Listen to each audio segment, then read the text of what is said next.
Good evening, everyone. I am Vivek Maheshwari, Deputy Student Convener of the Moot Court Society of Law Center 2, and I welcome you all to today's webinar on oral submission for a Moot Court competition. Continuing with our series of informative webinars on the essential skills of mooting, we organized today's workshop to understand the art of effective oral submissions. Oral presentations or oral rounds in moot court competitions are the one chance that participants get to exhibit their oratory skills. Persuasion, court craft, and ingenuity all come into play to produce good argumentation. I am delighted to welcome our mentor for today, Mr. Abhinav Mathur. Abhinav is an alumnus of National University for Advanced Legal Studies, Kochi, and is currently working as an advocate in Lucknow, engaged in matters across the High Court and several national and state fora. Abhinav has had an illustrious mooting career. He was a speaker on the team that emerged winner at the RML NLU SCC Online International Media Law Moot Court competition held in the year 2020. His team was among the top 10 of the South Asian rounds of the Oxford Prize Media Moot Court competition 2021. He was also a runner-up. He was also a part of the runners-up team of the Surana and Surana Corporate Law Moot Court competition held in the year 2019. With his mooting experience, Abhinav also mentors several teams for national and international moot court competitions. We are grateful to him for sharing his expertise with us today.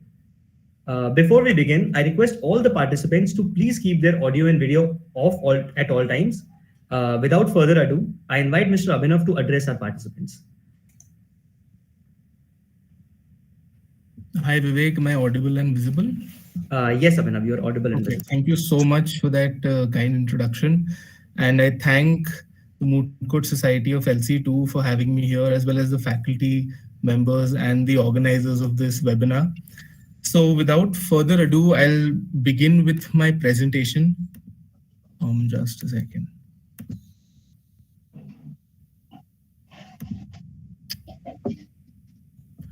Vivek, can you confirm if this is visible?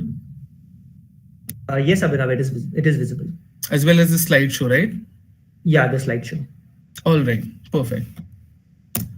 All right, so this is how we structured today's webinar. We'll be talking about three broad parts. The first one being the post-memorial submission stage. The second one being the essential skills for oral presentation, which any mooter requires in order to be decent at what they do. Thirdly, we'll talk about certain advanced tips, which after you have mastered certain essential skills for mooting, you will become from a decent mooter to a great mooter, right? So let's begin with the first part of our webinar today, the post-memorial submission. Now, you're done with drafting the memorial. You have researched a lot for your moot court. And ideally, you get a time of around 2 to 3 weeks, and that depends from moot to moot. However, you get some time before the oral submissions and the date of the moot. So there are certain things that you should keep in mind in order to effectively prepare for the moot in that time period, right? So the first thing you must remember is that you can improvise on the memorial. Now, what do I mean by that? You can't edit the memorial. You can't change what's written in your memorial. However, the approach and the arguments that you have taken in your memorial can be tweaked a little to help you in the oral rounds. Now, the first thing you can do is add authorities. Now, let's say after the submission of a memorial, you conducted some research and you found that perfect case law, right? You definitely can use that and can use that even if it's not present in your memorial. So research is one thing that never ends, even after the submission of a memorial. However, there is a big caveat, like I've written in the brackets here, that you can do that you should do that, in fact, to an extent. Do not fundamentally alter the nature of your arguments. That is not appreciated by the judges, that if you have mentioned something in the memorial and suddenly you have completely changed the line of your argumentation, which is, as it is, highly unlikely to happen. However, one must keep that in mind. Now, in the first part, you can also tweak your arguments a little, in the sense that if you have adopted a certain structure to your argument in the memorial, then you're free to, sort of change bits and pieces here and there, if you think you'll be more comfortable in arguing in that manner during the oral rounds. Now, the second thing is master the facts. Now, I know we've heard this a lot. For all the tips that we get from a lot of people about mooting, mastering facts is one thing that everybody says, but what does it mean exactly? Now, for this, I'll need to go back in time when you received the problem for the first time. Now, a lot of us are very quick to segregate the important facts from the non important facts as soon as we receive the moot court problem. Now, the issue with that is that we don't know exactly at that point how the organizers want us to proceed with the moot. What is it that we are supposed to argue on? Because remember one thing, right? The organizers of a moot court want you to argue on a particular point. And that's there for almost every moot court, that whenever there's a lacuna in law or whenever there's a very specific legal point that requires fleshing out, something like that is mentioned in the moot court problem. That's the aim of conducting that moot court problem. And the facts, the factual scenario that's given in the problem is just a vehicle for you to get to the point, get to that legal point and start arguing on the substance. Now, my first advice to you would be that don't be very quick in segregating the important and the non-important facts, primarily because when you receive the moot problem, you don't know what's important and what's not important. You must treat all facts equally. Let's say that during your research, right, you find certain case laws that make that particular fact, which you thought was not very important, the deciding factor in your moot court competition. So you should take all the facts on face value when you receive the moot court problem, and then start segregating the facts as you move on with the research. So once you have conducted a substantial amount of research on one particular area, you know that, okay, these set of facts are not very important for me. So I can, put them aside and see if in the future, when you research any further, they come to your aid. So mastering the facts is, again, even after the submission of your memorial, you must constantly go through the facts, because every time you read that fact sheet, right, I'm sure you'll find something new or something different that you can put in your memorial or just argue. Now, present the facts tactfully in your because firstly, you have already made a summary of your facts. Now, if you want, you can choose to ignore it also, because that's for the convenience of the judges, that when they read the summary of your facts, they have an idea of what the moot is about. However, in the future slides, I'll be talking about how to present your facts during the oral submissions. But here you have to prepare the facts in a way that's tactfully conducive to your case, right? And essentially, all moot problems are not very balanced. Sometimes you might find moot problems which are extremely petitioner heavy, or some which are extremely respondent heavy, or you might even find a balanced moot problem. However, what you must do is present facts that weigh more towards the side in which you're performing. It could be either the petitioner or the respondents. And given that you'll, in all probability, will be doing both, you should present facts in a tactful manner in which it paints a picture in your favor rather than paint a more balanced picture. Because once you are presenting the facts to the judges, that's the first point where you can actually influence their thinking and give them an insight into what you will be essentially arguing. So moving on, create a blueprint of your arguments. A lot of people prefer writing full-fledged speeches for their oral rounds, right? Now, that's something I personally don't do, and I don't recommend people from doing, because writing a speech and reading from it kind of goes against the whole concept of advocacy, right? So how do you structurize your speech, and how do you sort of deliver it like you would as if you were reading a speech? Because essentially, the reason why we write a whole speech is because we don't want to firstly miss out on anything, and we want to completely deliver what's written in our memorial and do justice to our case. Now, one way of doing that very effectively is to make a blueprint of sorts of your argument. Now, blueprint can be a contention wise note that you have made.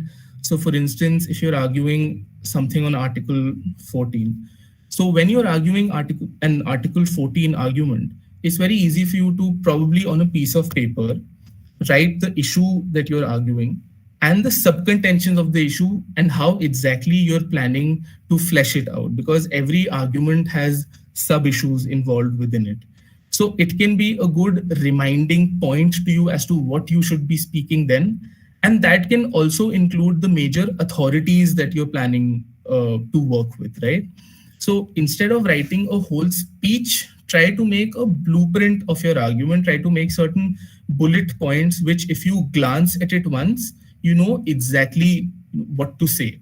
Now, there is another advantage to this, that you will be very easily able to answer the judge's questions. Now, if you have a speech in your hand and a judge interrupts you, you might be able to answer the question, but it'll be very difficult for you to, get back to the speech because you've just been stopped at one point and now you have to continue. So it'll seem very odd if you just start reading from where you had stopped earlier. So creating a blueprint of your argument will also help you answer judges' questions extremely effectively. Now, I forgot, but if anybody has any question at some point, please feel free to raise it after I've covered one sub point like 3, 4, 5. So once I'm done with that, you're free to ask a question. And I think here you're supposed to write it on your comment box.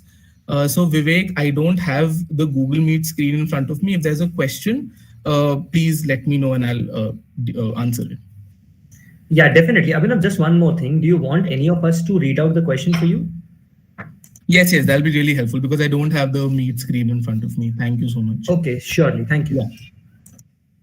So moving on, practice rounds are the most important exercise you can do before your oral rounds, right?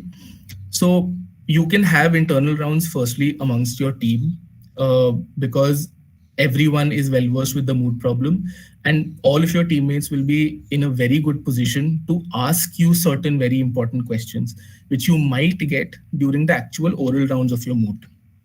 Now, apart from the team members, you must also ask individuals who are well versed with the subject matter of the moot court. So for example, if the subject matter is on maritime law, you can ask any of your faculties or your seniors who are well versed with maritime law to take your rounds. First, I suggest you take untimed round, you give untimed rounds because you need to figure out the content of your speech first.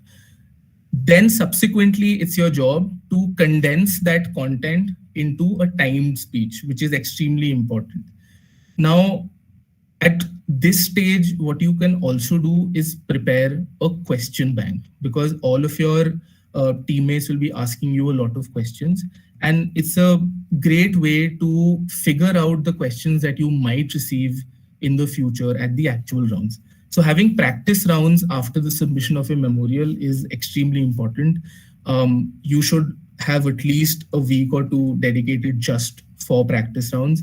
And there is no limit as to how many rounds you should have because the more the better. So yeah, have as many people as you can to take your rounds. And it's not important that people must be extremely well versed with the subject matter because you can also have a lot of logical questions which you might not have thought of that these other people who are taking your rounds can. Next, we move on to effectively using the opponent's memorial. Now here, I've been asked to say that this is not applicable to the common induction moot. This is only applicable to the national moots or any other moot that prescribes for exchange of memorials. So it happens. When you are at a moot court competition, you are given the memorials of the opposite team. And this is for the people who've not been to a moot court competition. A few days before the rounds, you will be given the memorials of the opposite team according to the structure that they've created as to which team you will be going against for the preliminary rounds or for the semi-finals later on. So what should you do with the memorial of your opposite team? the first thing you should do is compare it with your own memorial. Now, with your own memorial, what do I mean by that? Let's say you're going for the petitioner side for the preliminary round, right? So you get the respondent memorial of the opposing team.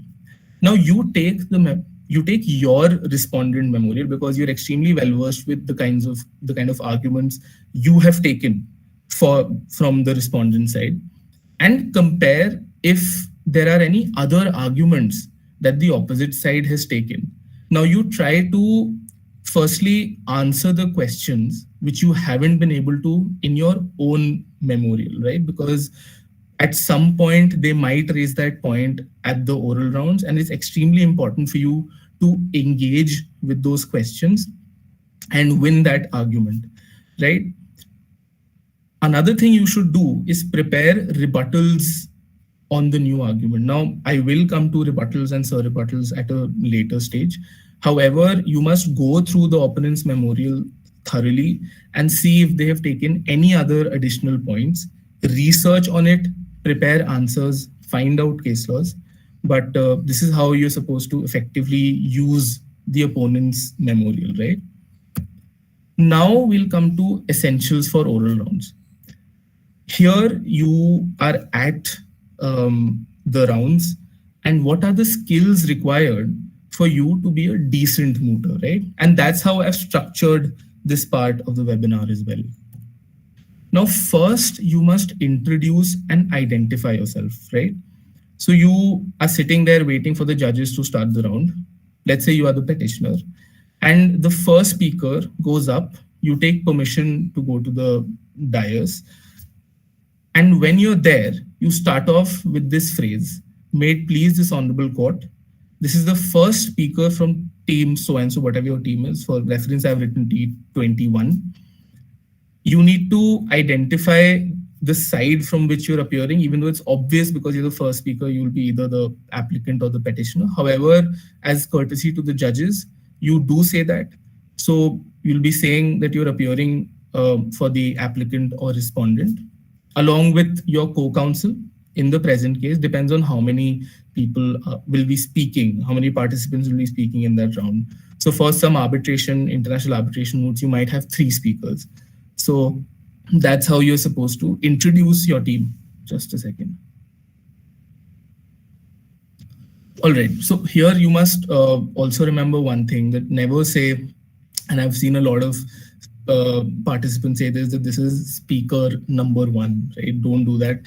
You are the first speaker. This is a moot court competition, not like a David Dhawan movie where you're saying, speaker number 1. So just stick to first speaker and identify yourself properly with your team and the side with which for which you're appearing. Then comes the time division. Now, when you are waiting for the rounds to happen, in all probability, you'll be given a sheet where you have to mention for how long the speakers will be speaking. There's a time division. For certain moots, it could be 30 minutes for the whole team. And if there are 2 speakers, then you might divide your time as like 30 minutes for one speaker and 15 for the other. You also need to reserve time for rebuttals at the starting of the moot itself. So how do you say that to a judge? This is how you say it: I shall be speaking for 15 minutes while my co-counsel shall be making, I shall be speaking 15 minutes while my co-counsel shall be making the submissions in 12 minutes. We respectfully reserve 3 minutes for rebuttals. So this is a scenario where you have 30 minutes for the whole team, and the first speaker will be speaking 15 minutes and the second one speaking for 12 minutes. So these are certain essentials that you absolutely must do at a moot court competition, because when the judges are judging, they have certain sheets of paper on which they have to mark you. So you need to make sure that they're marking the right person, because it's very, very important. It decides whether you're qualifying for the next round or not. Then we come to the structure of your speech. Now, once you're done with introducing and identifying yourself and appraising them of the time division, you begin with an outline of your arguments of sort. Now, this outline includes your arguments if you're the first speaker, as well as the arguments of the second speaker. If you are arguing something on, let's say, Article 12, which is the definition of state, or let's say you're arguing that a particular institution has violated your Article 14. Let's say there are two contentions which are divided between you and the second speaker.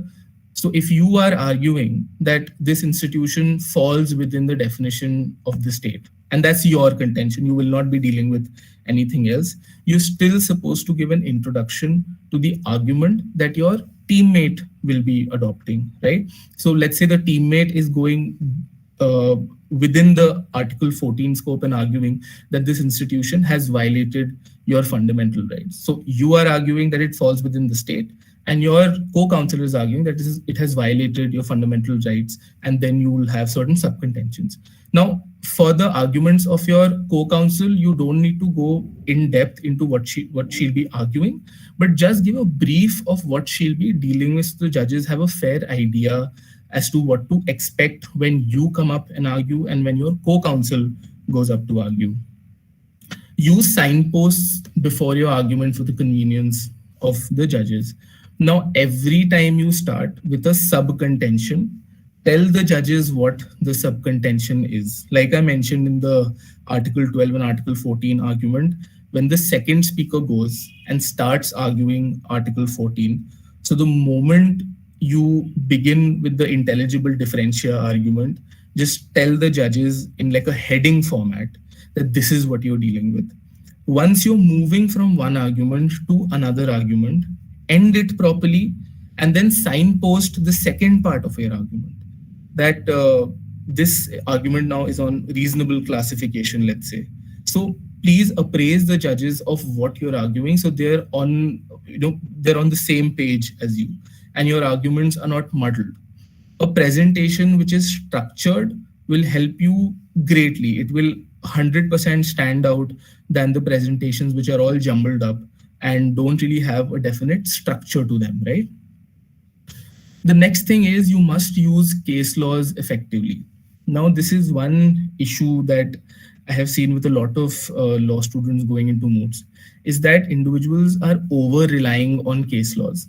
Now, as it would have been covered in your research webinar or presentation, that you must use primary sources first. Now, what are primary sources? These are legislations and laws created by the legislature or any other lawmaking body on which the law is revolving.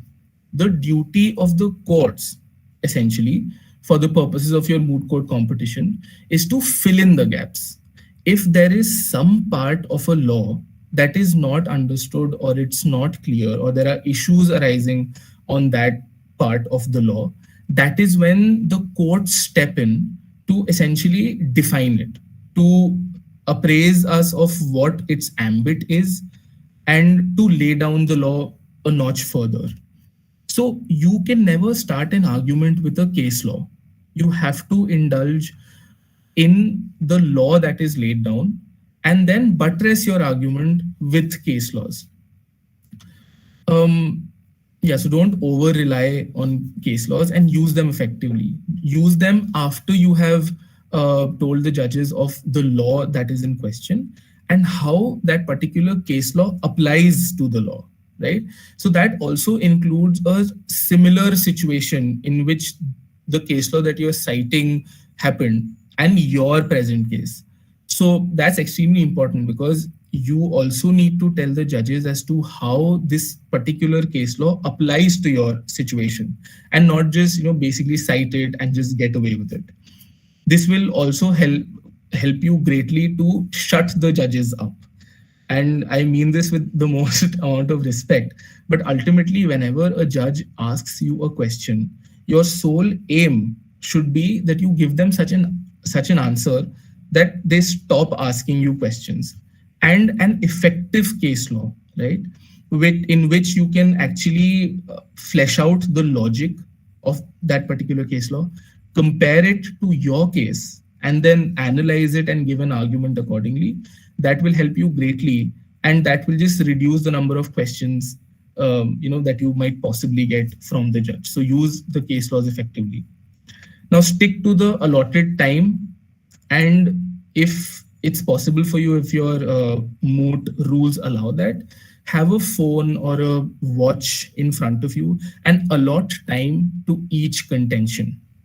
Now, I know it's extremely difficult because judges keep asking you questions, and it's not always possible for you to precisely stick to every single contention according to the time that you've allotted to it. But still, even if there is questioning, try to stick to the time limit that you've given to every single contention. It's essentially a good way to even end your speech properly, because if you know you only have a limited time to speak, and certain judges might not afford you the luxury of extending that time, right? So this is about the structure of your speech and how you should go about it. Next, we come to probably the most important part of this webinar, which is how to answer the judge's question. Now, before that, what you must keep in mind is that you don't have to finish your speech as you have set out in the speech or as you have prepared it, right? Nobody knows how you've prepared your speech, only you know. So if you, let's say, don't say absolutely everything that you've laid down in your speech, it's not a problem at all. So you don't have to rush into your problem or submissions, because once you do that, you start ignoring the judge and what their questions are. Now, remember this, it is the judge's court, right? Your only duty as an advocate or as a mooter is to answer the judge's questions. So you might receive a favorable order, or in this case, you might receive more marks because now the judges are satisfied with your side of arguments. So you must firstly give ultimate importance to the judge's questions. So if the judge stops you or says something in the middle to stop you, to ask you a question, stop. If the judges are not asking you a question, but they look like they have a question, because people like have this look that, we're a little confused, we're not sure what you're arguing, we have a question in mind. If they have that look, just stop and ask if there is a question, because that's of utmost importance. Engage with the questions and do not try to wriggle out of it, because a lot of individuals just try to get done with the question back to their speech. That's not the most effective way of going about a moot court, because the more you engage with the judges, the more you're able to satisfy their doubts and answer their questions. So when you are asked a question, you don't immediately have to, within a second, give a response. You can pause for 5 seconds, not a minute, that'll be a lot.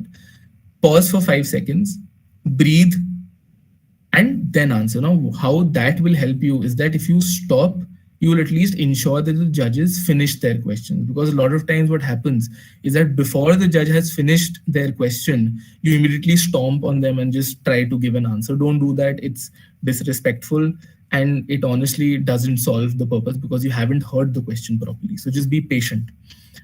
When you are not speaking and the judge is asking you the question, just pause, take a 5-second break, which will ensure that the judges at least finished the question. Now, in those 4 seconds, you might come up with an answer or probably a better answer, and then you can move ahead with the answer. Another issue that I have seen with a lot of mooters is they ask if the judge is satisfied, right? Now, if the judges are truthful, that might hurt you. So just do yourself a favor and don't ask if the judge is satisfied, okay? Just ask if you can move on. And if they have any further questions, they will tell you about it. But they might not actually be satisfied with your argument. But at that point, you've done your best and you need, to move on. So that's on the judge's questions. Then we come to the most important bit of preparing for a moot court competition even before the oral rounds, which is effective teamwork. Now, how do you effectively work as a team during the oral rounds? Now, every individual team member must be thorough with every single contention that is being argued in that moot. Now, I know that when you get a moot court problem, you'll obviously have, not obviously have, but you might have certain issues which are laid down. You also might get certain problems in which issues are not pre-framed for you, and it's your duty to frame the questions. However, it's very common that students divide the submissions between themselves, right? So let's say the first speaker is dealing with two contentions, and the next speaker is dealing with another two contentions. What a lot of mooters do is that they confine their research and their approach only to the two contentions that they've gotten, and they have absolutely no idea of what their teammate is arguing. So that's one thing you should avoid at all cost, and you should be thorough with everything that even your teammate is arguing. Now, that doesn't mean that you have to conduct all the research from scratch for your teammates.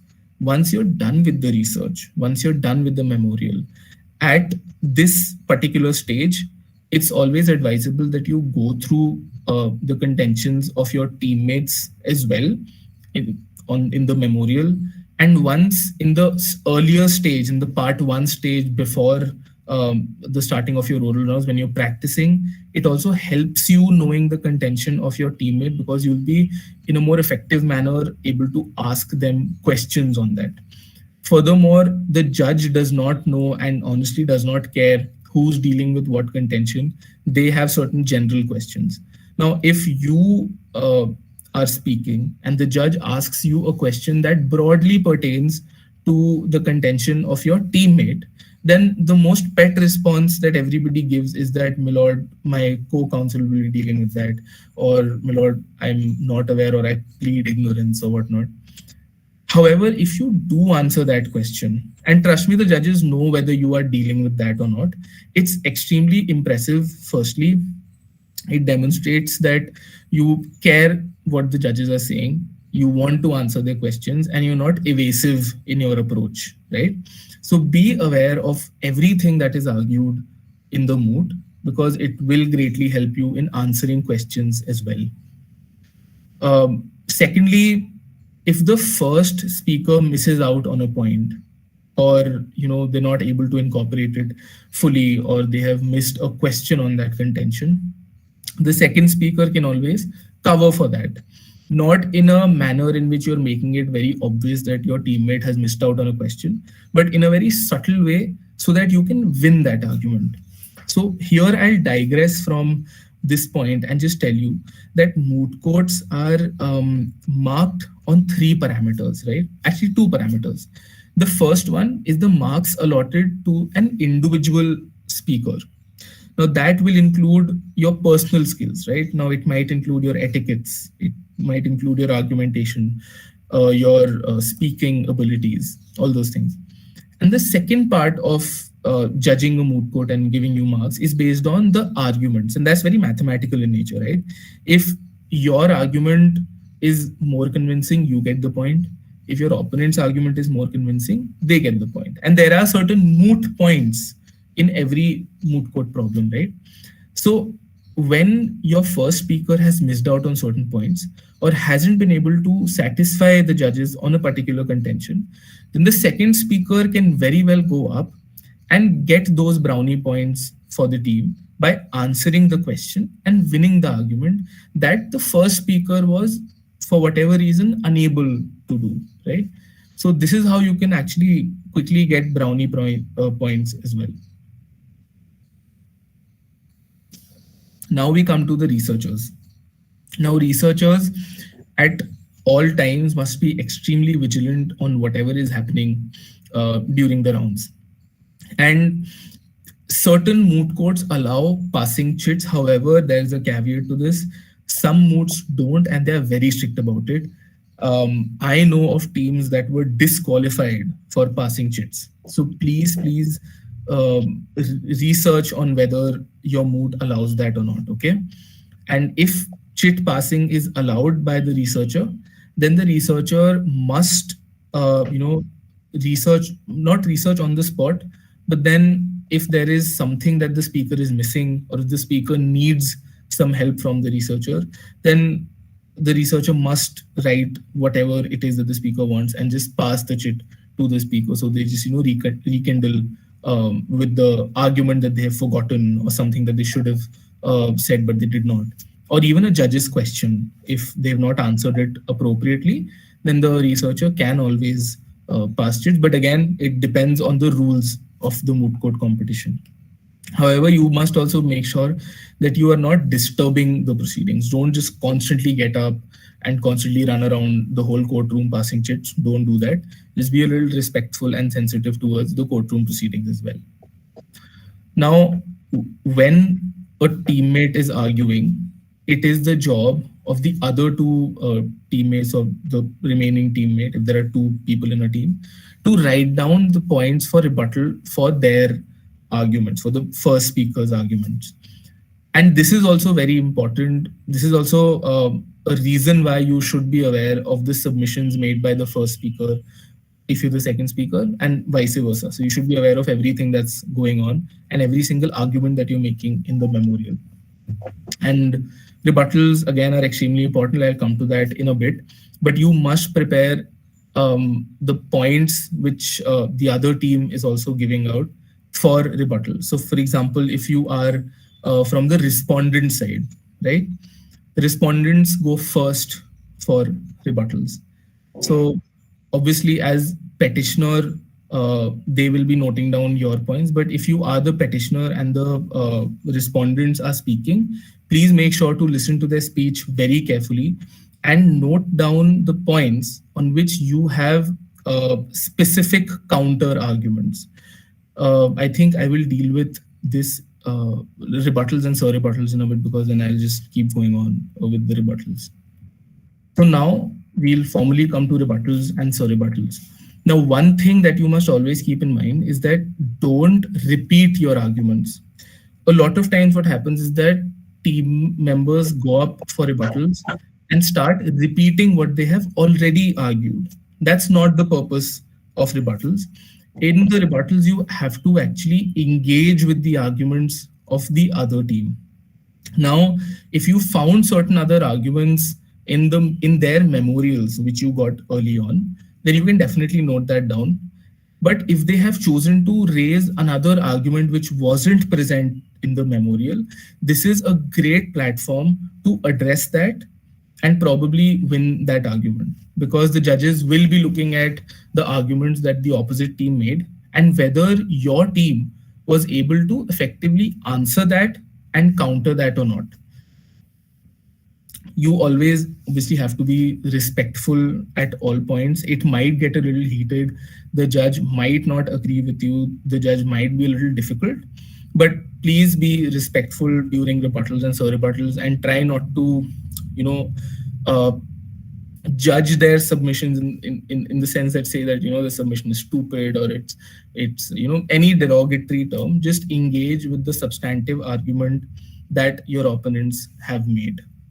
So that's on rebuttals and surrebuttals. Vivek, I hope there are no questions.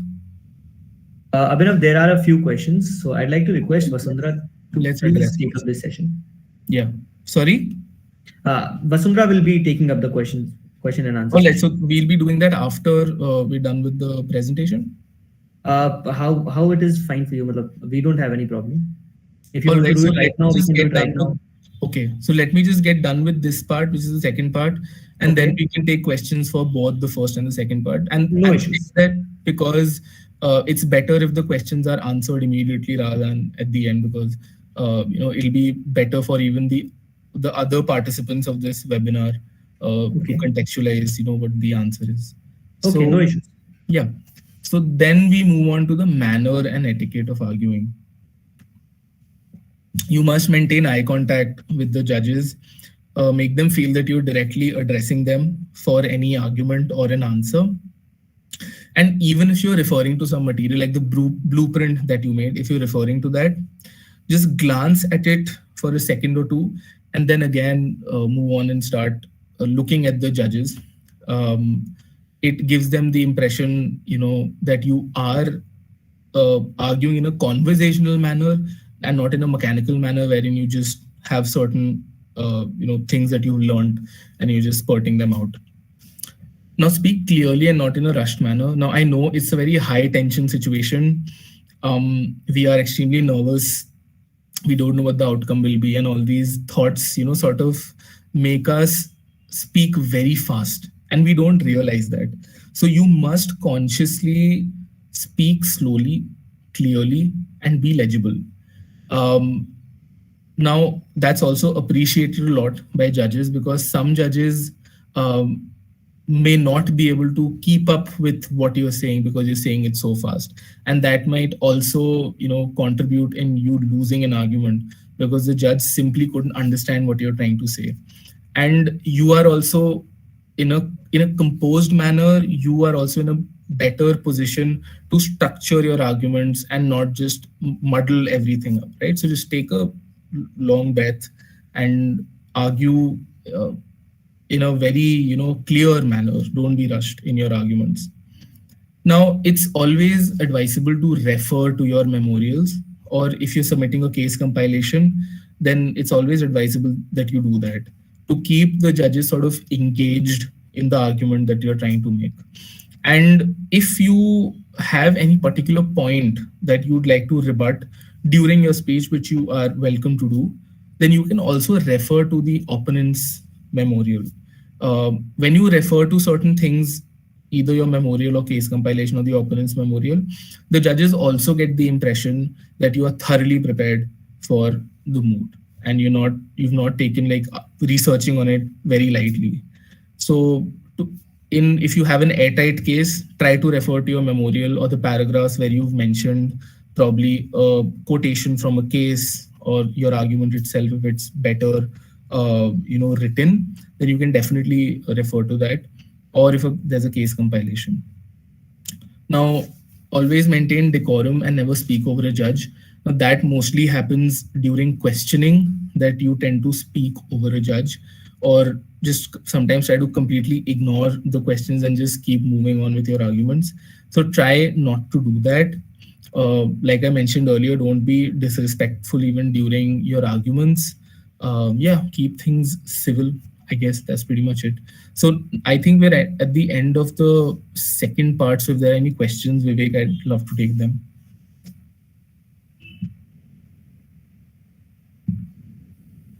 Vivek,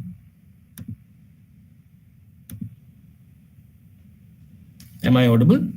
Yes, you are. Sorry, Yeah. I was on mute. Yeah, So I'm done with the second part. So we can have the questions for the yeah. first part as well as this part. Yeah. Okay. So, Vasundhara, can you please take up this session?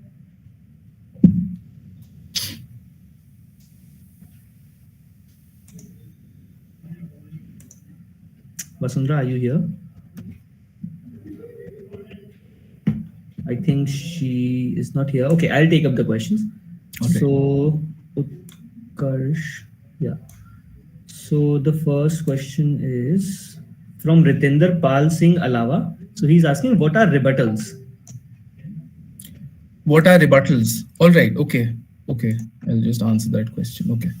So, what rebuttals essentially are is that when both the teams are done with their submissions, they aren't given a chance to directly address the oral submissions of their opponents, right? So once the petitioner is done speaking, and after that, when the respondents are done speaking, the petitioners have a chance to give a rebuttal to the arguments of the respondent. So you usually have some time spared just for this exercise, wherein you can directly address the arguments of the opposing team and sort of disintegrate their argument and have your argument prevail over theirs.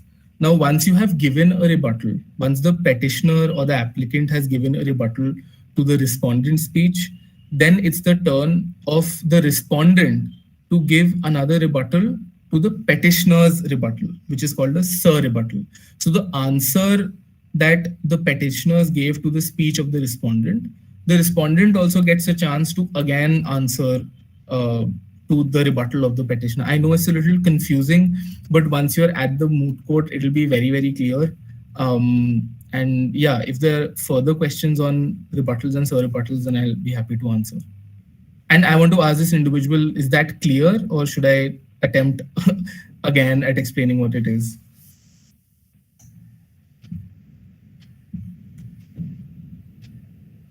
It was clear, Abhinav. So I think we can proceed to the next All right, question. perfect. Okay, so I So think we are getting a few other questions that I can see. yeah. So the next question is from Udita Keshri. So if I Okay. understood her question well, she's asking that in this case, in the induction mode, so how are they supposed to start their presentation? Like because we are having it in individual manner, so that there will be no two speakers or three speakers or four speakers for that matter. So how Right. are we supposed to start it?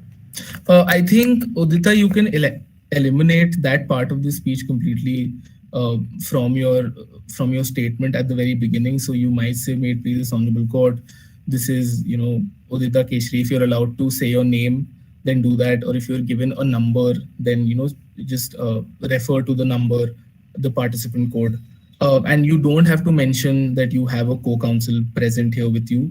So I think that's pretty much it. If you're individually speaking, you can just identify yourself. Just I think you have chosen which side you want to speak on. So it could be the petitioner or respondent. So you can just tell the judges that you're arguing either from the petitioner or from the respondent side, and just that's it. You can be done with that. So the next question is, please also guide us about how team dynamics might work in the virtual scenario. Oh, that's a very good question. So, team dynamics in the virtual scenario, obviously, the parts where you can cover the arguments of your teammate are basically the same as you would in a physical situation. However, passing chits you is not possible. So, I don't know how you should exactly do it in the virtual scenario because it might also be a little distracting. So there are modes of doing it. So you can either WhatsApp or you can post a comment on any group that you have on any of the social media networking platforms, but it might be a little distracting. So I think that is something that you need to decide between the teams, that how you should communicate with each other on a personal scale. But yeah, you can. I think if I were doing a moot right now virtually, I'd just keep a phone and I'd ask my teammates to just virtually on a group probably post a question or just tell us what's happening. So yeah. So next, Srishi Upadhyay asks, is there a time limit on rebuttals? And I just wanted to add a question. So just like rebuttals, is there any time limit on sub rebuttals also? All right. So the time on rebuttals, it depends from moot court to moot court.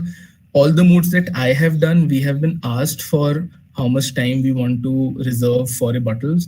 So at the very beginning of the competition, you have to disclose how much time you want to give to rebuttals. It could be 3 minutes, 5 minutes. So how this works is that in Toto, you have half an hour to present your case for both the speakers.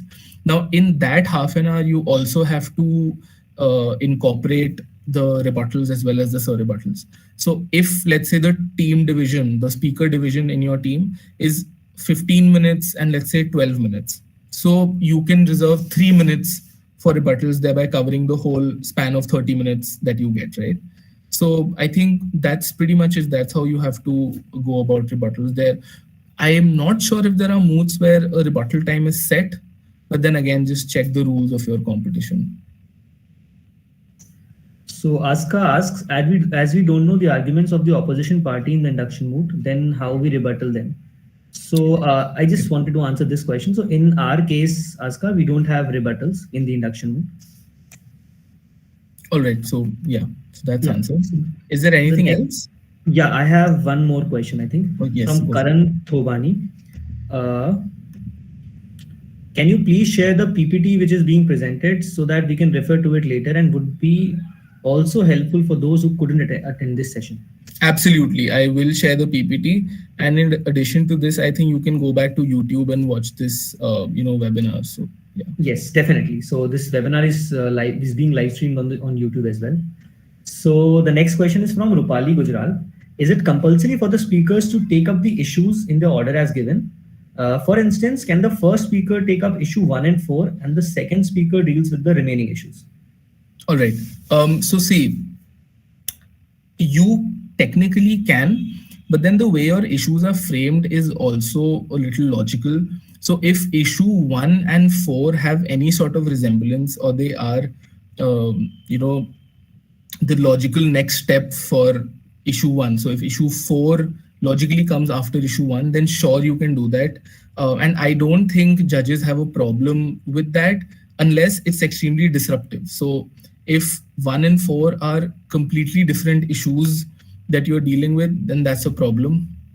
But otherwise, there is no bar as such, because if you want, and on your convenience, if you can do that, then sure, why not? The next is from Shivendu Sharma. Sir, actually, I joined late. You may already entertain this doubt, sir. Can you please, from where we can, this is, I think this is for the Moot Court Society, so this will be tackled later. Right. I think we are done with all the questions here, so you can Okay. proceed with the session. Okay, perfect. Okay. So I don't think my slideshow is on, right? Okay, I'll start it. Right. So now let's talk about the manner and etiquette of arguing. I think we're done with that, right? Maintaining eye contact, speak clearly, Yes. refer to the memorials and cases, maintain decorum, and I will speak over a judge. Okay. Nothing left in this. Perfect. So now we'll move on to certain advanced skills and tips. Now, once you have mastered the essential skills for oral rounds, then there are certain advanced skills that make you from a decent mooter to a great mooter. Now, the first one is create a mind map. Now, what exactly is a mind map? So the first thing that we learned was a blueprint, that whenever you have to, in the oral rounds, present a case, you make a blueprint for that and not a full-fledged speech. A mind map is a little more different and a little more nuanced. So a mind map essentially helps you to connect all the contentions with each other in a logical manner. So there can be a situation where you're arguing the first contention. Let's say in the mood, it's your duty to argue two contentions. You're arguing the first contention. And in the middle, the judge asks you a question which in a way relates to the second contention that you're dealing with. So ideally, what you do is defer it and say that, my lord, I'll argue this a little later, and you shut the judge up, right? When you have a mind map, you can very effortlessly refer to the argument that the judge is asking you to make, which is in fact the second contention of yours, which you're not dealing with presently. And once you're done answering the question, you can seamlessly go back to what you were arguing. And when you come to the second contention, you are not repeating yourself with the argument that you have already made early on, and seamlessly moving on with the rest of the second contention. Now, this helps you to firstly answer the judge's questions immediately, because once their questions are answered, they will immediately just give you that point. They will give you the argument, and then the onus will fall on the opposing team to essentially answer that question or give a counter to your argument. Because later on, the judge might even forget that this is an issue that they wanted an answer to. So firstly, you need to engage with the judges immediately, and by creating a mind map, which essentially connects all your contentions logically. There's no one way of going about it. The ultimate goal of creating a mind map is to essentially connect all of your contentions in a seamless manner, in which if you want to travel bit from one contention to another contention, you can do it without any sort of issues, and you can answer the judge's questions on the spot immediately. And this skill demonstrates the fact that you are a great mooter, and it's an extremely impressive thing to see in a moot court when an individual can answer almost any question of the judges, irrespective on where that particular contention or the subject on which the question is based is in your memorial or in your further contentions. So try to create a mind map. It will greatly help you in answering questions. Now, secondly, you must use quotes from case laws and don't just cite case laws.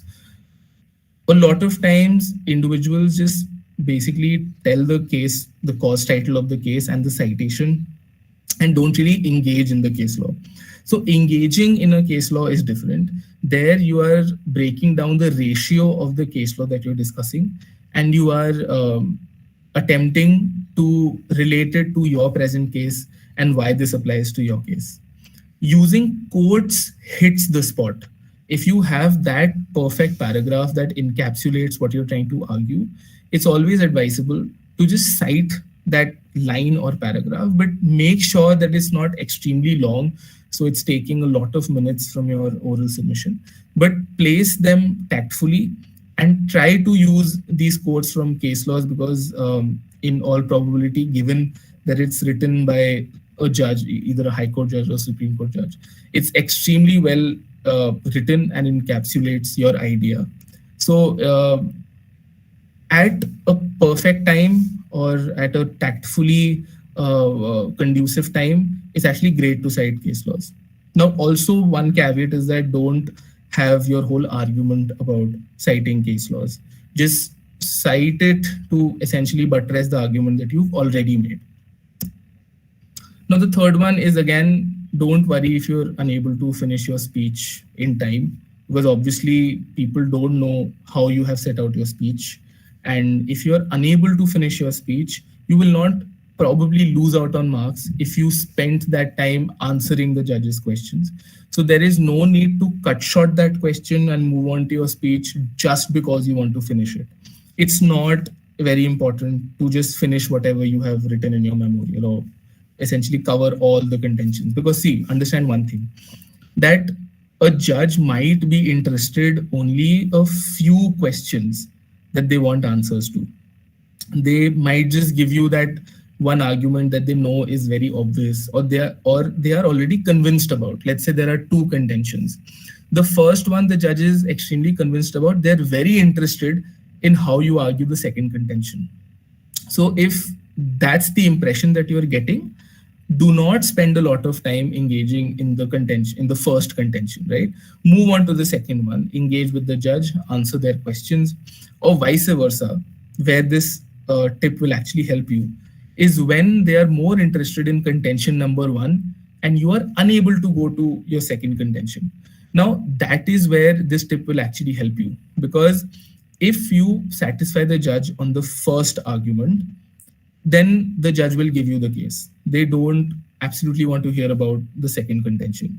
But however, because you are in the race of completing your speech, you will incessantly try to just somehow move on to the second contention and get done with your speech.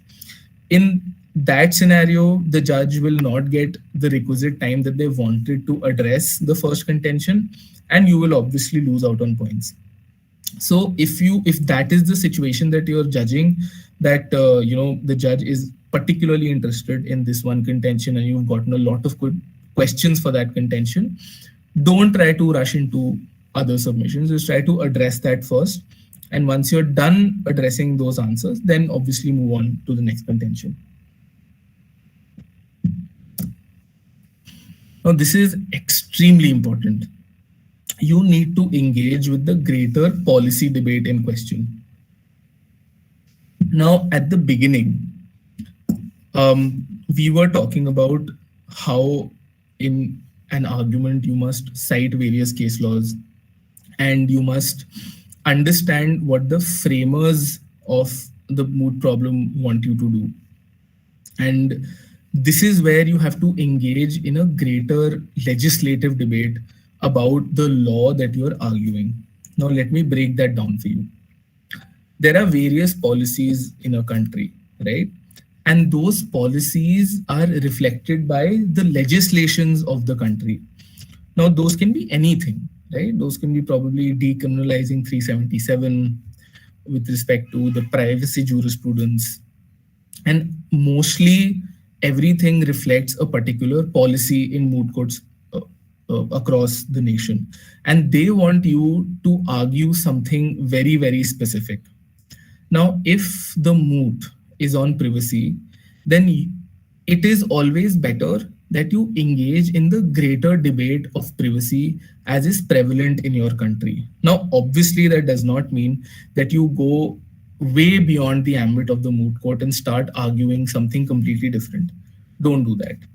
However, if the judge asks you a policy question, for example, in the socio-political atmosphere, will this particular policy be helpful? And you're arguing from the state, then it is always advisable that you actually get into the policy and the objects and reason for that law. One thing that's extremely easily ignored by a lot of law students is the statement of object and reasons.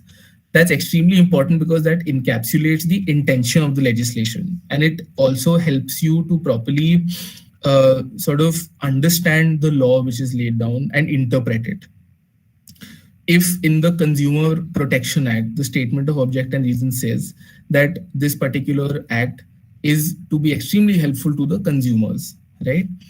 If there is an interpretation of a law that the opposite team is giving, which essentially goes against the consumers, then you can obviously bring in that greater policy debate that this particular construction will go against the statement of object and reasons, which is that the consumers should benefit with this legislation, right?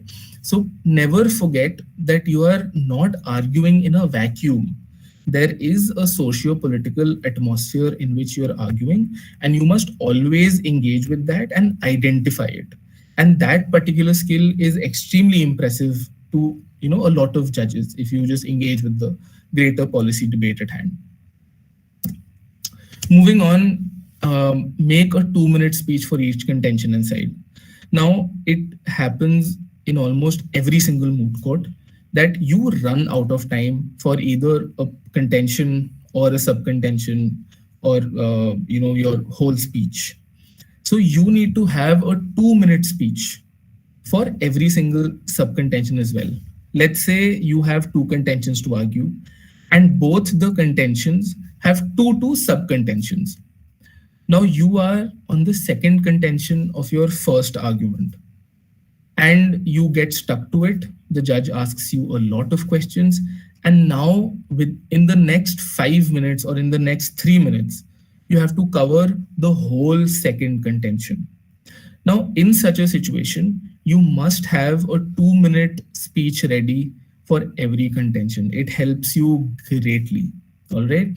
You can encapsulate the most important things that you want to submit from that contention, pick out the most important case laws that you want from that contention, and encapsulate that into a 2-minute speech. So you are not fumbling when you're submitting the second argument. You're not constantly anxious of whether you'll finish it or not. You won't be fumbling with pages here and there to make sure whether you should include this or not.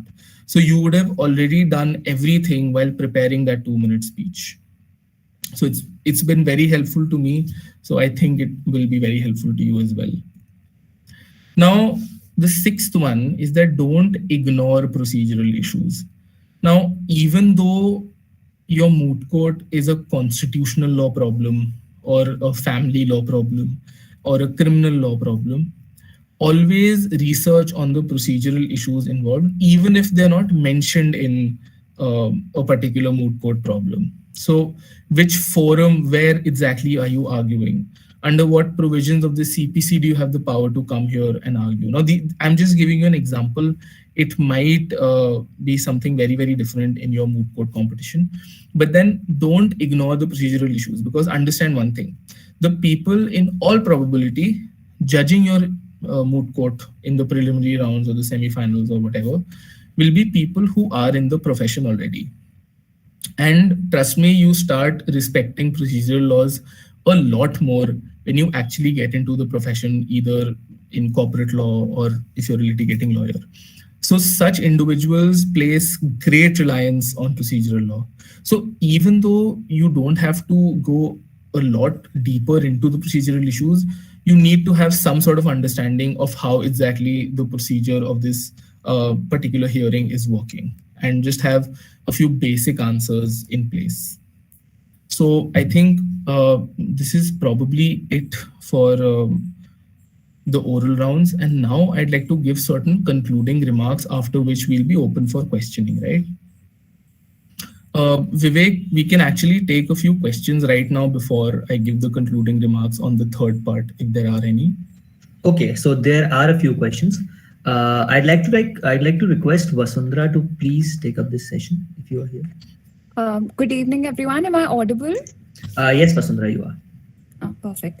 Abhinav Shrishti wants to know, if we don't know an answer to a question raised by the judge, how can we deflect from it tactfully? All right. So a lot of times the question is factual in nature, right? That whether you know this or you know that.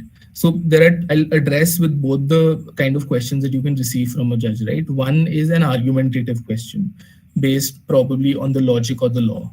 So in that situation, try to reiterate your argument and understand what the judge is trying to ask you and how you are arguing something different, if at all.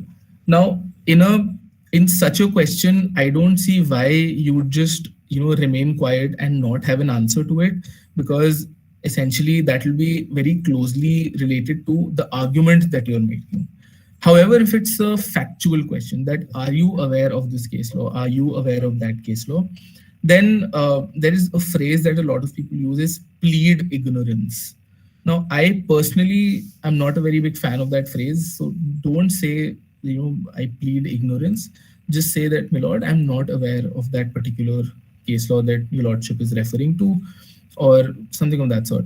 But when it comes to a question, a logical question, then it's always better to reiterate your argument and essentially, encapsulate your argument and engage with the question the judge is trying to ask you, if it's based on what you're arguing. So if you have a case law that says something completely different to that answer, then it's always a good way to answer that question is through a case law. So if you're properly researched and you have a case law, you can do that. Now, I'm not sure if I've mentioned this or not, but you should definitely have a sort of table of the important case laws that you're citing. Now, in a memorial, you have tons of case laws that you cite in the citation part. It's not that you are in the oral round citing every single case law. You have certain case laws that are extremely important to your submissions, and you only cite those. So if you have a case law ready for every single argument or question that the judge can make, then the easiest way to go about it is just probably throw a case law. So that's pretty much it. That was very helpful, Abhinav. Another question is asked by Aska. She wants to know that can judges ask relevant case laws in the oral round? And if yes, then how are we immediately supposed to answer these questions? So, okay, so does this mean that if the judge knows of a case law, but you haven't cited it and the judge is asking for that case law, is that the question? I think it means that when you've cited a case law, can a judge ask you questions regarding the case law? Like what Oh, absolutely. Absolutely. And you should be 100% prepared with whatever case law you're citing in your oral rounds, because firstly, you need to be aware of what the case law says, the ratio of the case law. Under what circumstances was the case law laid down? What are the facts of the case and whether those facts relate to your present situation or not? These are certain things that you should absolutely be prepared with. And so ideally, the cases that you yourself cite will be the ones that the judges will pick up and try to engage with you on that. And you must have these questions prepared beforehand.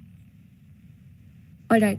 Another question is asked by Rishabh. He wants to know, are the prayers to be made only by the last speaker, or can it be divided among two speakers based on the contentions raised by both individually? No, I think the prayer is only supposed to be delivered by the last speaker, because ultimately, like I mentioned, right, this is a team activity. You are not participating individually, you're participating as a team. And once your team is done with the submissions, which means when both the participants are done with the submissions, only then do you pray to the court in exactly what you want.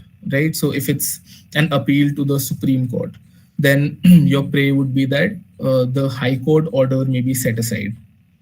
Now, the High Court order cannot be set aside on that particular point that you're arguing. So essentially, if the first speaker goes up and makes a prayer, it would be that may this High Court order with respect to this contention, which is my contention, be set aside. So it's not very logical that you, as a first speaker, go up and start with your prayers. So the prayers will be made by the second speaker or the third speaker, whoever concludes the submissions from your side. Vasundhara, just a second. Abhinav, I have a follow-up question to ask Yeah, this yeah. question. So when she has asked that can judges ask relevant case laws on oral round, so is it possible that judges can ask about a case law which is about a, let's say, a famous case law which is not mentioned in the memorial? Hmm. So is it possible that judges can ask that, counsel, are you aware of this specific judgment, Sure, provided see, it being a landmark one? I think the answer to that is that judges can ask you almost anything. There is no limit to what a judge may ask you, right?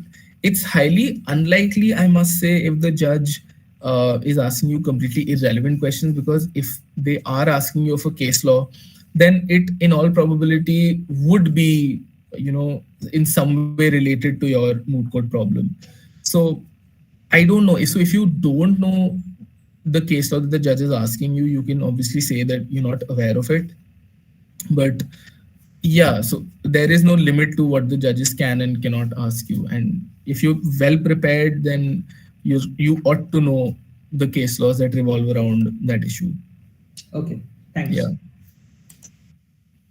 All Also, right. if you think, I'm very sorry, Vasundhara, but if you think that that case law is not relevant to your, particular case, but you're aware of the case law, then you can very respectfully disagree with the judge as well. Just give them reasons as to why you think that this case law does not apply. So if, let's say, it's like a random criminal law moot going on, and some judge asks you like a random major constitutional case, one in the Bharti case, which is highly unlikely, it will never happen, but in case they do also, then you can very respectfully disagree with them also that, my lord, we don't think that the particular case law cited by his lordship is relevant to our case, and explain why it's not, because it's a constitutional law case law. So you just answer a little tactfully and engage with the judge. Don't just like ignore them or just be very quick to say that you don't know. If you can give a reasonable answer to that, then that's always priority. So yeah. All right. Abhinav, Shrishti also wants to know that is it important that we know the ratio of all the case laws mentioned? See, I think it's not possible to be very honest with you, because I, for one, have never, been aware of every single case law that I've cited in my memorial, because it's just way too many cases there once you are done memorial, right? The list can go up to 100, how many cases. But see, cases can always be categorized into a very important and famous one and the not so important ones that you cite. So in a particular field of law, there are only a few defining case laws, right? Those, yes, if you think that that case law is famous enough that the judges might be aware of it, then don't take a risk, just go through that case law. And if you have a table of the case laws with you when you're arguing, then you can actually refer to that table and just recall what exactly that case law said, which is why creating a table of cases, like I mentioned earlier, is extremely important. And to be honest, judges will not go into like very obscure random cases that you cited. However, if there is a case, let's say you cited, which says completely different to what you are alleging that it says, then obviously that might be a cause for concern. The judge is like, oh, but this case law that you've cited in your memorial says something completely different than what you're arguing. So you need to be aware of what the cases are that you're citing, and once you cite them, figure out the important ones and make a table of case laws and just refer it from that. So that's all. Okay, that was very insightful. We have more questions coming. So, Yeah, go for it. yeah. So, Shrishti again wants to know what is the decent number of case laws to mention in the memorial? there is no limit to how many cases you can mention, Srishti. And as I mentioned earlier, don't overdo with the case laws. Just try to keep it to the minimal. Try to focus more on the logical and the policy argument that you are trying to make, and try to engage with the judge if there is a question. But however, to buttress your arguments, you can mention as many case laws as you want, but that is not what the judges are interested in, right? The judges are actually interested in your advocacy skills, because citing way too many case laws is an exercise which shows that you're trying to be evasive about the argument that you're making, right? It means that, okay, fine, you don't really want to argue, you don't really want to apply your mind, you just want to throw around case laws here and there to mislead the court, right? So it's the number, obviously I don't know how many you can mention, but just have this underlying idea in your mind while preparing, and I think you will find the answer. All right. Rishabh wants to know, in moot court problems involving ICJ, does the issue of jurisdiction have to be lengthy or brief? Okay, so what I was referring to in my webinar was extremely Indian moot court heavy. If it's a problem involving ICJ, then obviously there might be a whole issue on jurisdiction and procedure. So you will have to give it the importance as it should be given. But my point was regarding moot courts where there probably is no procedural issue, or it is not, fleshed out a lot in the moot court problem itself. So people sometimes just ignore that there is a procedural issue possible here as well. So my reference was to those. If you are approaching, if your moot court involves ICJ as the forum of making your submissions, then obviously it's a very different case. And yes, in that case, issues of jurisdiction and procedure become very, very important compared to Indian moots in the Supreme Court or the High Court. Yeah. Also, Aska has another question. She's asking, can the judges ask us questions about cases that are not mentioned in the memorial? And if they can, how do we tackle those questions? All right. So, Aska, firstly, if you don't have a particular case law in your memorial, but it's very, very relevant to what you're arguing. So if you're arguing a privacy issue and you don't cite the Puttaswamy judgment, then honestly, you have to say that you are not aware of the case law, but that will drastically affect your marks as well, because that will be a reflection on your research skills that you're not citing KS Puttaswamy in a privacy argument. So that's essentially a thing about research, that you need to conduct very thorough research and at least cover all the major arguments. But in a more realistic sense, the judges don't usually go beyond the ambit of the moot. I personally haven't seen that. If a judge really wants to mess with you, then you obviously can't do anything about it. But it doesn't usually happen. They won't go beyond the ambit of your memorial. So we have another question by Rishabh. He asked that, can a case not cited in the memorial be cited by the speaker in the oral rounds?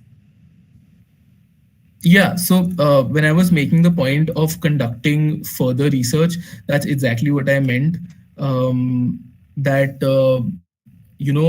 Once you're done with the memorial submission, you might come across certain case laws which are paradigm shifting, or maybe there could be a situation where, there is an actual ruling of the Supreme Court that came after the submission of a memorial and before the oral rounds. Then you can obviously cite that, no problem. There might be a few judges which might ask you that where is this particular case law in your memorial, and you can very easily give them the answer that, my lords, we came across this case law after submitting the memorial, and it's a result of subsequent research. And that's a very acceptable answer. Okay, that's all. No, we have another question. So Srishti wants to know if we have both an old case law and a new case. So old, she mentions the timeline 1960s, and for the new cases, she mentions the timeline around 2000s. But we think that the old one goes really well with our argument. Can we just mention the old one? All right. So the thing with old case laws is this, right? if there is an issue that has not been dealt with by the Supreme Court in a very, very long time, so obviously the cases from the 1960s will be prevalent. However, if on the same subject matter the Supreme Court has given a subsequent ruling very recently, it could be as recent as 2021 or 2010, then obviously those have much greater weightage. However, what you must remember, and I really encourage that as well, is that you can take up those case laws, take the 1960s case law, and argue why it is right. I think doing that really fulfills the purpose of mooting, because see, ultimately cases can change. The judicial position in our country changes very, very frequently. One day there is one ruling, the other day that very ruling is overruled, and now we have another case law. So don't be bound by a case law in the sense that it can never be overruled, right?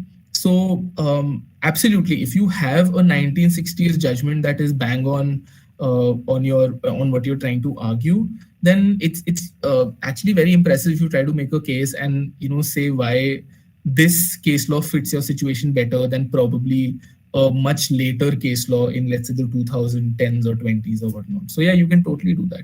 But see, on this point, I want to also tell you that there are two purposes of citing case laws. One is used in actual courts, and actually both are used in actual courts, but one is more important for actual courts rather than moot courts. It is the firstly, it's the persuasive value of a moot court, and then the binding value of a moot court.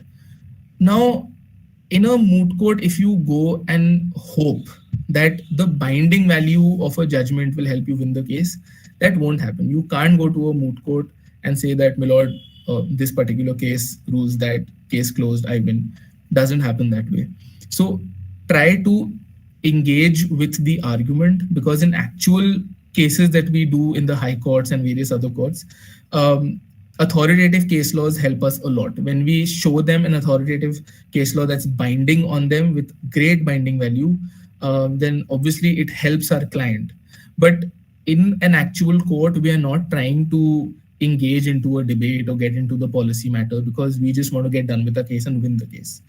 In a moot court, just going to a judge and saying that, this has authoritative value, so you please stop all the arguments, read this case law, give me my case. It won't work, because the judges want you to engage with the logic of the moot court problem, engage with the research that you have conducted, and make it a very wholesome educational exercise, and not just throw a case law, win the case.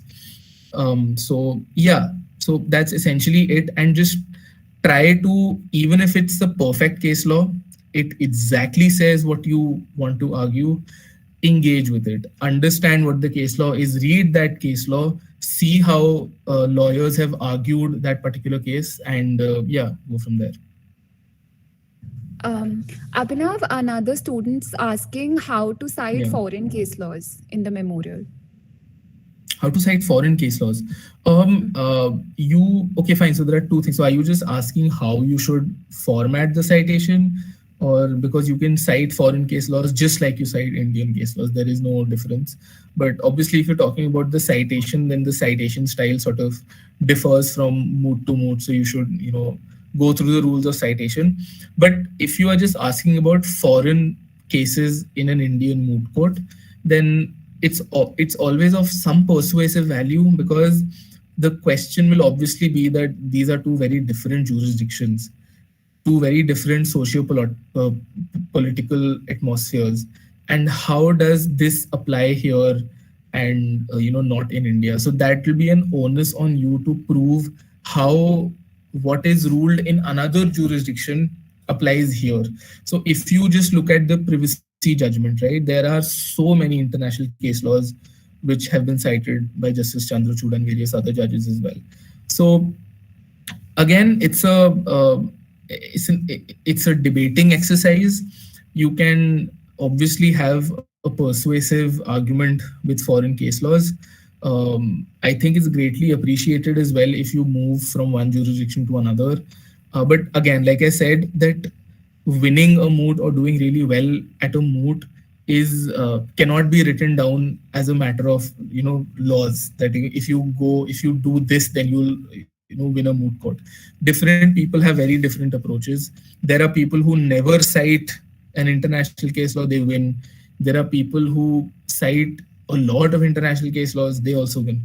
So whatever seems right to you, just do that, remembering that you cannot have any sort of binding value to an international decision. So yeah, if it makes a very compelling case, then sure, go for it. It won't be very greatly appreciated. Let me just warn you about that. But then again, you can cite it, no problem. All right. Rishabh wants to know if you could give some key pointers to be kept in mind when it comes to international media law moot. International media law moot. All right. So it actually depends which moot it is. If it's an international moot, for example, the Oxford Prize, then obviously the rules are very different. The speaking styles are very different. The method of arguing is very different. So I think we'll need a whole webinar just for that. But yeah, it's actually not very different in terms of what you're trying to achieve as a council. The way you do it, sure, can be different. The way you speak in an Indian moot court is drastically different from the way you speak in an international moot court. So apart from that, your approach towards research is pretty much the same. Your line of argumentations is pretty much the same. So there is no material difference as such in like international moot courts and Indian moot courts. You are achieving the same thing. So yeah, if I can better my answer, please let me know if there's something specific that you want to know. I think the answer was pretty clear. Okay. Also, so Udita wants to know that is it compulsory to read sections with their exceptions while you're preparing your memorial, with like all the sections and exceptions? Read those exceptions.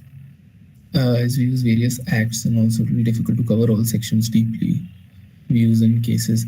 Udita, so if I understand your question correctly, if let's say you have a particular IPC section and it has various exceptions, then obviously if your case falls within the exception, or you are an opposite party and you're trying to defend it, but the other party is arguing that it falls within the exception. So for that, you obviously have to read the whole section very thoroughly. If there are other provisions that might come to your aid or can come to the aid of the opposite party in terms of winning an argument, if they are aware of a provision that you aren't in a moot court, then that will obviously not be the greatest situation to be in. You need to be aware of exactly what all laws apply to your situation. That's something you do when you draft the memorial and research on the problem. So technically, yes, you are supposed to be aware of every single exception that is applicable to your case. Having said that, it's also not important that you go through every provision of a particular statute that you're dealing with, which is not of relevance to your moot court.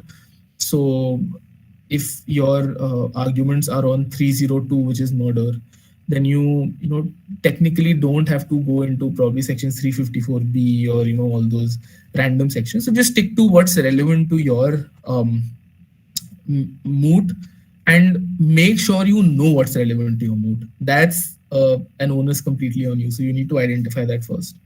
So yeah. Thank you, Abhinav. That's all the questions we have in the chat box for now. Okay, perfect.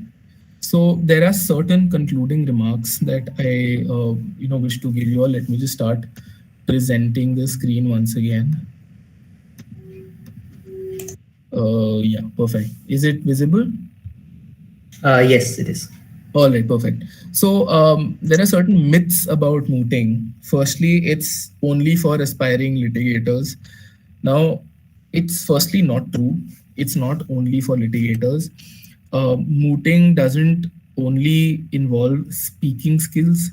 It includes a host of other skills that you require and develop when you start mooting. So despite the fact that you want a career in, say, corporate law, or you want an in-house job, mooting will help you, period, in whatever manner you think. If it's on research, then you obviously will have to conduct a lot of research throughout your career.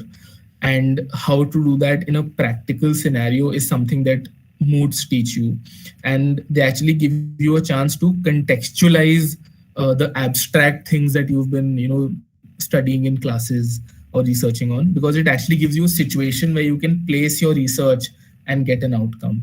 So it's not only for litigators, it's for absolutely anybody who's in law school and an aspiring lawyer, not just a litigator. So yeah, you might make some of the best memories while mooting in law school. It's a super fun activity. So you make a lot of friends, you learn how to work as a team, which is very, very important. And because you spend so many hours with the people that you're mooting with, you might spend a lot of all-nighters with them. You might order something very nice, eat it together, and all these little fun activities that you have as a team. It really adds to your whole mooting experience, and it in fact makes the effort and the risk worth it. Now, why is there a risk? Because a lot of people think that it's not worth spending 2 months or 3 months on a moot and not knowing whether you'll win it or not, right? So I think that's not the ideal approach to mooting, because the host of skills that you learn while mooting is absolutely unparalleled.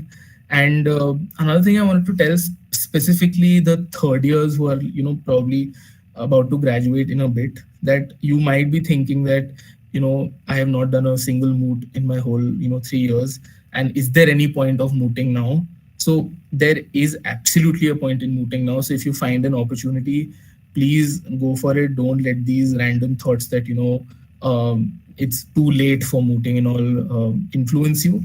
So yeah, that's something. And if you are a first year and you started out and you're having this debate with yourself whether or not you should get into mooting, you absolutely should. And you will probably not do great in your first moot. I did not.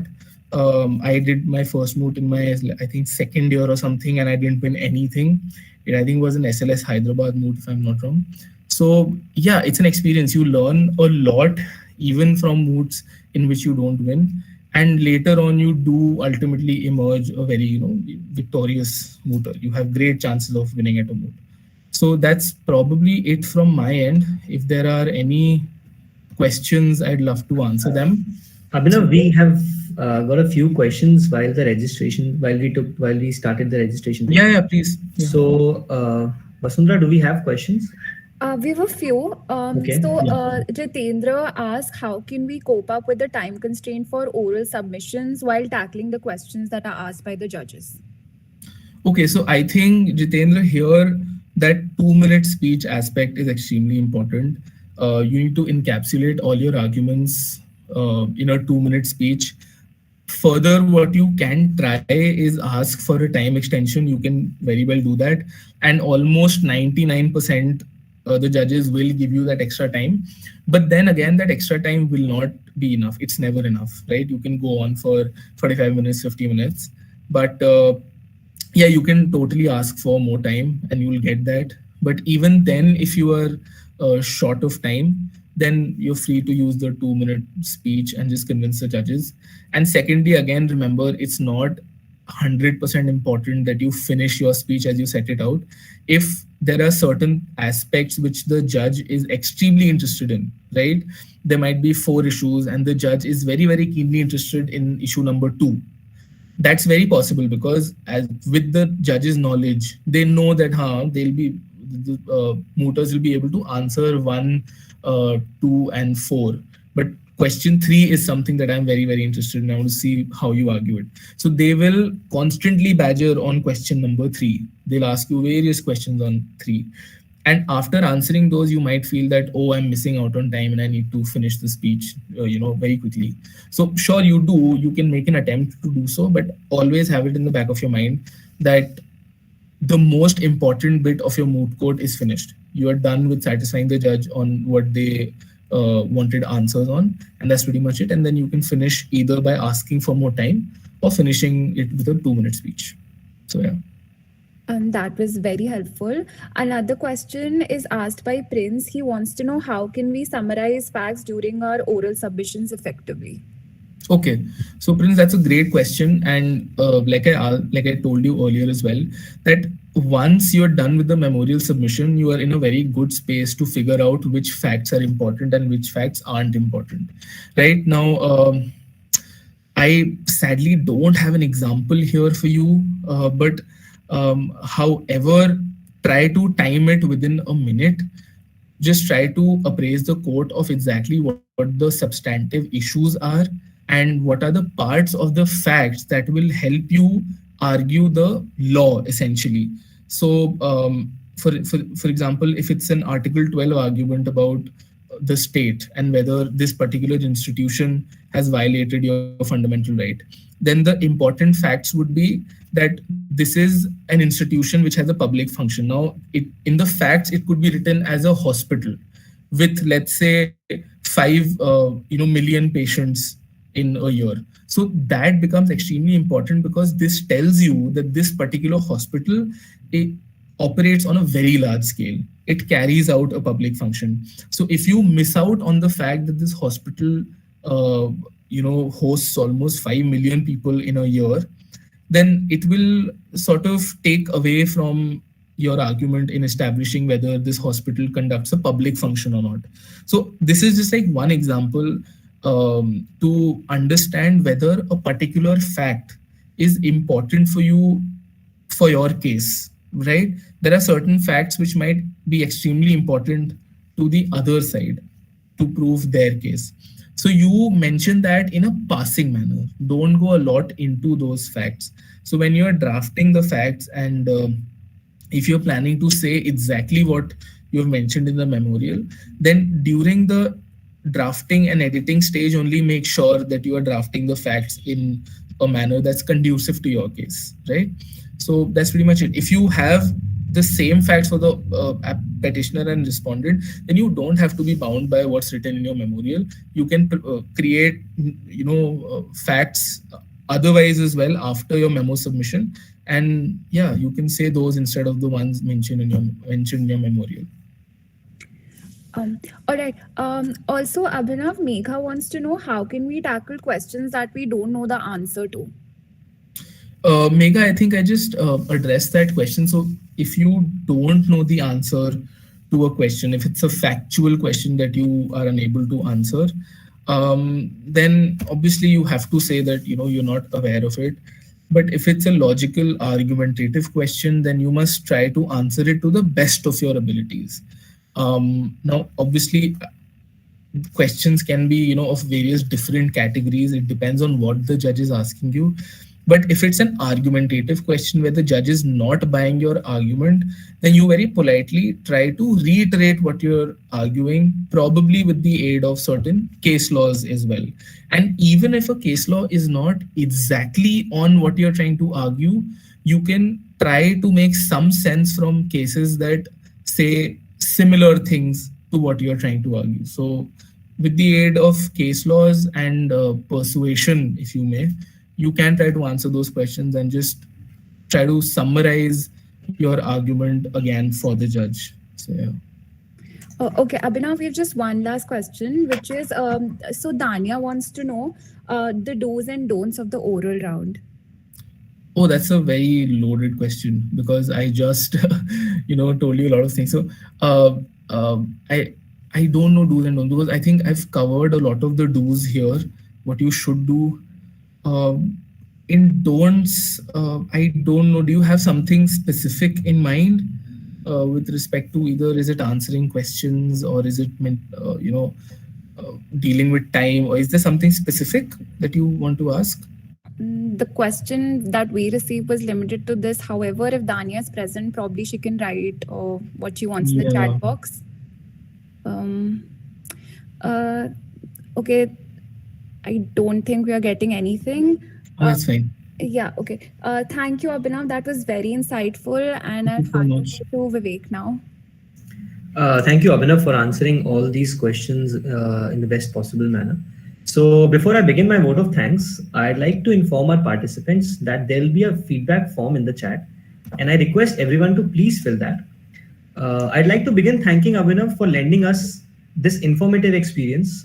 All of us have been greatly benefited from your invaluable insight into the details of oral submissions And a special mention to Abhinav for the advice he gave to all the final year students that do not miss out on moot court competitions. It is very important for us also. So I would like to extend gratitude to our teacher convener, Professor Kiran Gupta ma'am, and all our faculty members for encouraging and enabling this event, especially to Ashutosh sir and Ajay sir who have lent us support to put up this webinar. A big thanks to the team that has made this event possible, the executive committee of the Moot Court Society. I would also like to thank all the participants for making this a success. Thank you everyone for joining us today. I hope you have a wonderful evening. Thank you, Abhinav. Thank you so much.